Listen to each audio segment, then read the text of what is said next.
So maybe at some point you took formal lessons and you gave up because it just felt too hard, or maybe you're taking lessons now and you're struggling a bit with the sight reading aspect of it, or trying to figure out what's on the page. Maybe you play a lot of stuff by ear and with chords, and you're feeling a bit stuck and you'd like to move on to more complex stuff, but it just feels too difficult to take on. Well, I've got your back. All you need to do is subscribe and sit back and watch. And I promise you at the end of this video, sight reading is going to feel a whole lot easier. Hi there, this is Leah from Lekela Music. I've been teaching piano for over 15 years now, and in that time I've figured out a lot about how to make learning piano easier and faster for my students. Today I want to look at sight reading and take away some of the mystery that surrounds it, and hopefully open up a lot of new possibilities for you. I've put this together to help piano students, but if you play a different instrument, I'd be very interested to hear if any of it is useful to you. Let me know in the comments if that's the case. Okay, so let's start our presentation. So basically this is going to be everything you need to know to finally be able to sight read music that you've struggled with before, essentially. Okay, so if you've taken music lessons in the past and you've struggled with the sight reading and you've never really got the hang of it, it's like an obstacle in your way, that is probably because you were only taught one of the skills involved in sight reading. There are two skills involved in sight reading, and you need to have both of them to really feel comfortable with reading off the page. So the first one is the one that you were taught, note identification, and you probably learned phrases like every good boy deserves fun and good boys drive fast always and all cows eat grass, and I'd like you to forget about those. I mean, that's a two-step process. If you're looking at a note and you're remembering, okay, every good boy, and then the first letter of boy is B, even if you can do that quickly, it's still a two-step process. You don't need to have two steps. One is enough, and I'm going to show you that in a moment. And the other skill involved is interval recognition, which sounds very complicated, but is actually really easy. And that's just being able to see the pattern on the page and play the pattern rather than identifying all the notes. And we'll have a look at that in a moment. Okay, so just very quickly before we start, I just want to show you something really simple to get you started. Do you see here the letter G? Can you see a G in there? That is not by accident. This whole treble clef is just one big fancy G that just got out of hand over the years and got more and more elaborate. But it's actually also called the G clef. The treble clef is also called the G clef, and you can just see that G there. It sits on that line there, and this note is G. In the left hand, in the bass, this that always just looks like an ear or something is actually an F. If you connect the dots to the curly bit here, that's just a fancy F. Okay, the bass clef is also called the F clef because that's the line where F sits on the staff. There's middle C. That's handy for you to know if you're trying to look for landmark notes, that is G, that's F, there's your C, and you can find it there. If you're wondering what that noise behind me is, it's Daisy growling at something she can hear outside. Shush. Okay, so let's look at an easy way to identify notes on the staff. I'm not trying to remember sentences like good boys drive fast always or anything like that. Let's just get straight to immediately knowing what the note is. Okay, so the more ridiculous something is, the easier it is to remember. So this looks pretty ridiculous, isn't it? Jibbity face. I want you to try to remember jibbity face. Maybe imagine what a jibbity face might look like. GBD face. So that jibbity is actually just GBD. On your keyboard, every second note, if you find the lowest G you can, and just skip up every second note, it's G, B, D, F, A, C, E, G, B, D, F, A, C, E. That just repeats all the way up. If you start on the F, just a step down from the G, and do the same thing. F, A, C, E, G, B, D, F, A, C, E, G, B, D, etc. all the way up. So as you can see, every letter in the musical alphabet is covered here. A, B, C, D, E, F, G. So that one phrase, GBD face or GBD face, whatever way you want to remember it, is going to help you name every note on the staff. Here's a G, G, B, D, F, A, C, E, etc. G, B. And if I start one below it and go with face GBD, face F, A, C, E, G, B, D, F, A, C, etc. So you can see it covers every single note. Okay, so here's our bass clef staff. And here are notes GBD face.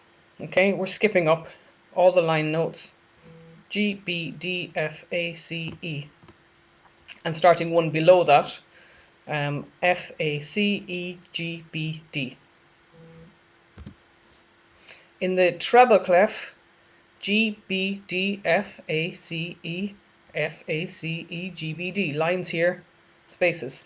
So you might notice, if I just go back one, here's our F, A, C, E here on lines, face.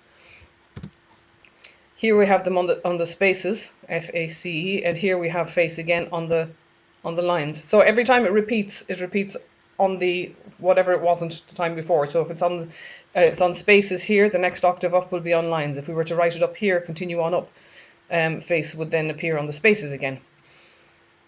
But face is a handy one to remember. We all kind of remember FACE for these spaces, but you might not realize that FACE is present up here as well. Just to make sure we've covered all our possible patterns, here they are in the middle. So starting on the G there, G, B, D, F, A, C, E, and starting on the F, remember our F clef, F, A, C, E, G, B, D. Okay, so GBD face and face GBD is all you need to know to remember the notes. You really just need to get used to knowing where G and F are.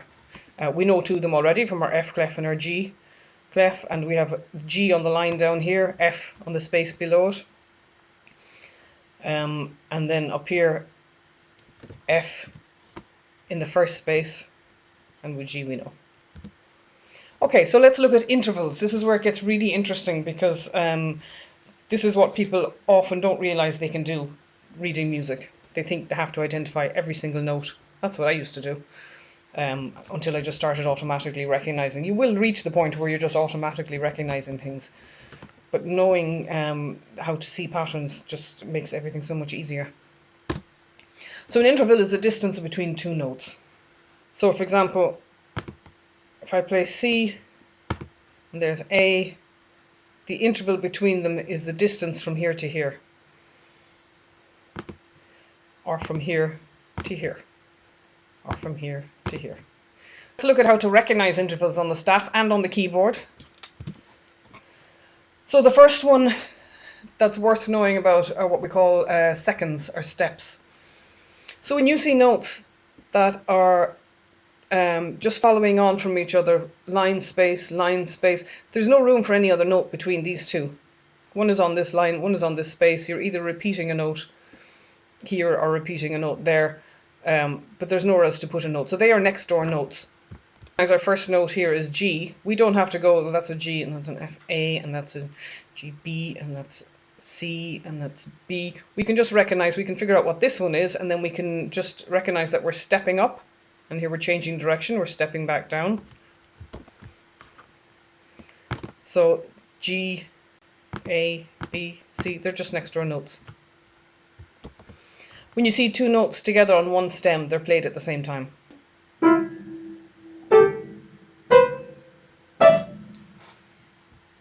You might notice I've got two repeated notes here. People often miss that. They're reading and they kind of don't notice, or they don't trust. Particularly if one note is for example, here it's a crotchet or a quarter note. The next note might be a dotted minim or a dotted half note. Sorry, and sometimes people don't recognise that they are still in the same space or on the same line, so it is the same note. We also sometimes get slightly blindsided by the bar line, but these are still a step apart. If you have trouble with that, you can just kind of imagine this one sliding over closer and you'll be able to see it more clearly then. So seconds are steps. So you're stepping up, stepping down. Okay, so thirds are skips, or where you're jumping over a note. C to E is a third. A third because there are three notes involved. The first note we play, the second note we play, and the notes that we jump over in the middle. So 1, 2, 3 are more commonly known as a skip. So easy to recognize because they'll go from line to a line. You're basically jumping over the note that would be in the space in between, or from a space to a space, jumping over the note that could be on the line. And here we have thirds played at the same time because they're sharing a stem. When you get something like this, there's 8 notes here, but you actually only need to read one, this one, because then you know that you're stepping up and you're playing thirds. Okay, so you're reading vertically and horizontally.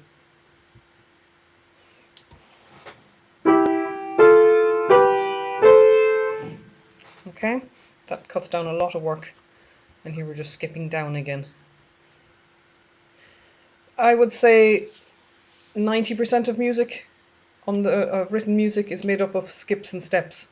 So if you can train your eye to recognize when you're stepping or skipping, that's an awful lot of the job done. Fourths. Fourths are quite easy to spot as well because they just look unbalanced. Um, one note is on a space and the other's on a line, or vice versa. The number itself is even, and when you have an even number, you're going to have what looks like an odd interval on the staff. So that just looks like that. You're jumping over 2 notes. 1, 2, 3, 4. So that's a fourth. And then F to B. If you're a fan of the music of Joe Hisaishi, he uses a lot of fourths. So if you're reading his music, you can spot the patterns where he's just using fourths. And again, just makes things a lot quicker to read if you know that that's what's happening. So line to space here and space to a line here. Again, easy to spot when they're played at the same time. Very useful when you're playing chords, because a lot of chords, you're playing chords in the left hand, would use fourths in inverted chords, which is very, very common. And then we have our fifths.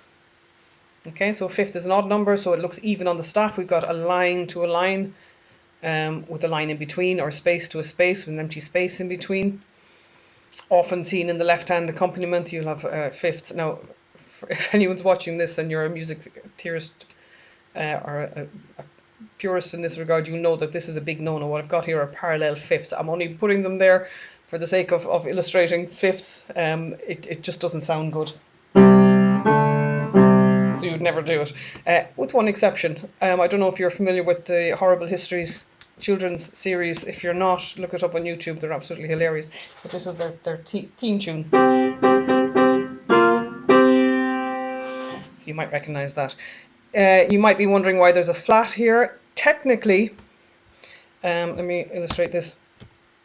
So here's a fifth. We're jumping over 3 notes, so there's 5 notes involved. If I count how many semitones or half tones I've got, so starting from here, 1, 2, 3, 4, 5, 6, 7. So a fifth is comprised of a distance of 7 semitones. But if I am going from B to F, it still looks like a fifth on the keyboard and on the staff, but actually we've only got, starting here, 1, 2, 3, 4, 5, 6. So it's actually not technically a fifth. So that's why you either have to sharpen the top note or flatten the bottom note. In this case, that's what we have there. That is our fifth there. Sixths, sevenths, and eighths or octaves, you're not so likely to sight read these as much as just notice them when if you're learning a piece of music. You'll often get a series of sixths just because they're harmonically very nice on the ear. And at the end of a piece of music, you'll often find sevenths, maybe an octave. Okay. Just very frequent. So if you're studying a piece of music, just notice where they are, and then when you reach them, you'll be able to remember by the interval, what shape you're playing on the piano. Okay, so in practice, Here's a few tips that are very handy. You'll often find something like this happening. It might only be for 2 or 3. This is a particularly nice example from a piece by Cuthbert Harris, Royal Procession. And here you've got 8 and 8, 19 notes. You actually only need to identify one of them. If you're good at reading your intervals, you can see that, okay, here's an F, and we're just playing a second, a third, a fourth, a fifth, a sixth, a sixth, a fifth, a fourth, a third, and actually I should have 2 other notes here, but just for the sake of the example.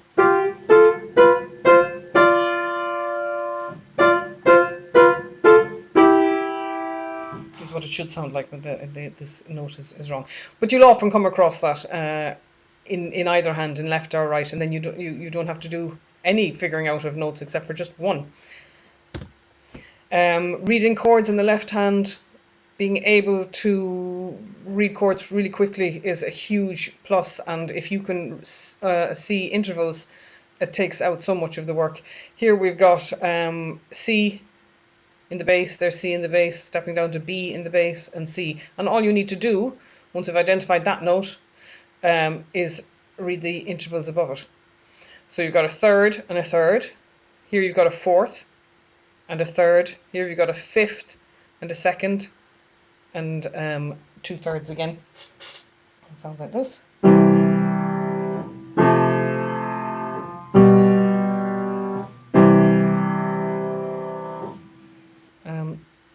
So your chord reading will improve enormously if you apply interval reading instead of trying to identify all the notes. That's a lot of work. If you're playing something by Chopin or Beethoven, you've got a lot of chords to contend with, so this will take out a lot of the work. Yeah, and don't forget to add sharps and flats as the key signature requires. So figure out your interval first, and then, you know, if one of the notes has to be sharpened or flattened, then add that. Okay, so in practice, here's a very sweet little piece. Sounds like this.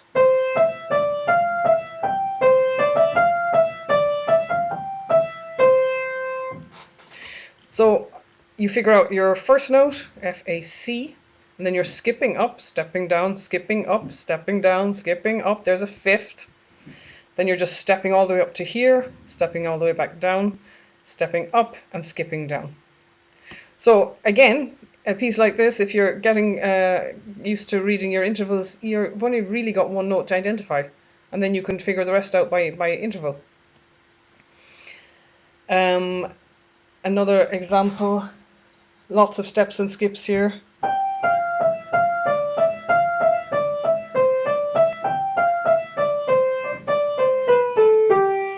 Okay.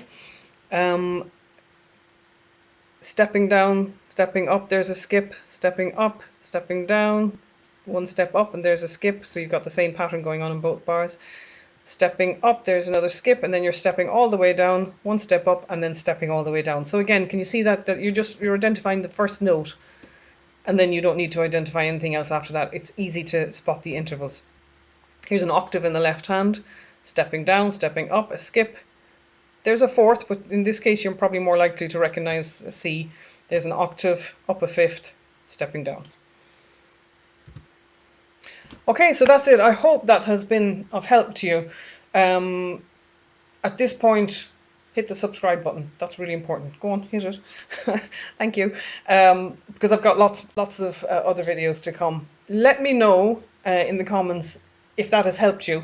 And what I'd really like you to do is practice this a little bit for the next few days. When you go to your next lesson with your teacher, see how long it takes them to notice that your sight reading has just leaped ahead.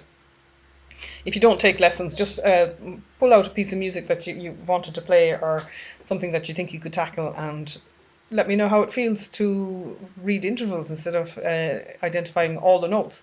You still have to identify some of the notes, and it is good to spend time on, I've mentioned in other videos, there are great practice apps. Tenuto is one, the online version of that is musictheory.net. Please go there. They've got lots of exercises. You can set them up to suit the parameters that you need. Use those. Get good at note of identification, because that is still important. I'm not saying to abandon that. You do still need that, but you need both skills. So start practicing and let me know how you get on. Dying to hear. So that's it. I'll see you next time. Enjoy your practice and take care. Bye.